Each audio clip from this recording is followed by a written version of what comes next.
ఓం నమ శివాయ. ఓం శ్రీమాత్రే నమ. ఓం సరస్వతీదేవియే నమ. మేము పల్నాడు జిల్లా నర్సరావుపేటలో ఎస్ఎస్ఎన్ కాలేజీలోకి వచ్చి ఉన్నాము. ఇక్కడ సభా ప్రాంగణంలోకి ఈ పాసు ఆర్ఎస్ఎస్ వాళ్ళ ఈ కార్డు ఉంటేనే ఎలా ఉంది. ఈ కార్డు కూడా ఊరికే రాలేదు. ఓం నమ శివాయ.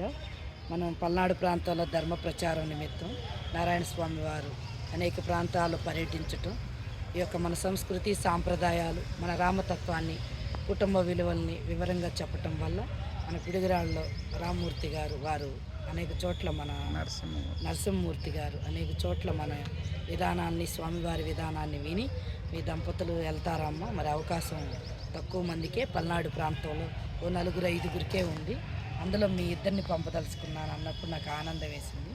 లోపలికి సభా ప్రాంగణం కూడా చాలా బాగుంది, కానీ అక్కడ సెల్ ఫోన్ల అనుమతి లేదు. చాలా అంటే మన 4 రాష్ట్రాల పైన ఆర్ఎస్ఎస్ కార్యక్రమానికి భరత్ గారు ముఖ్యంగా వారు అతిథిగా వస్తున్నారు. లోపల డిజిటల్తో తెరబొమ్మలు అన్నీ ఉంది, చాలా బాగుంది, కానీ వీడియో తీసే అనుమతి మాత్రం లేదు. సెల్ ఫోన్ కొద్దిసేపట్లో వాళ్ళు మన దగ్గర నుంచి తీసుకుంటారు.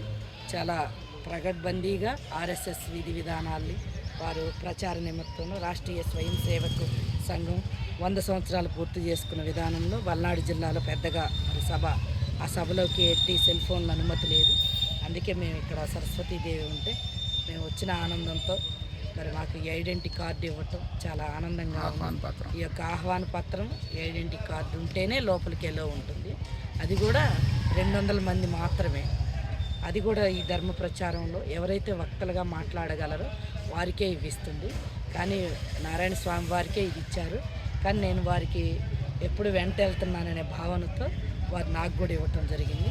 ఓం నమ శివాయ. ఓం శ్రీమాత్రే నమ. చాలా సంతోషంగా ఉంది. ఎస్ఎస్ఎన్ కాలేజీ ఎంతోమందికి విద్య నేర్పిన కాలేజీలో ఇక్కడ ఆధ్యాత్మిక సభ జరగటం కూడా అందరికీ ధన్యవాదాలు. ఓం నమ శివాయ. ఓం శ్రీమాత్రే నమ. ఓం సరస్వతీదేవియే నమ. ఆ తల్లి అనుగ్రహం ఉంటేనే అందరికీ మాట పలకగలిగేది.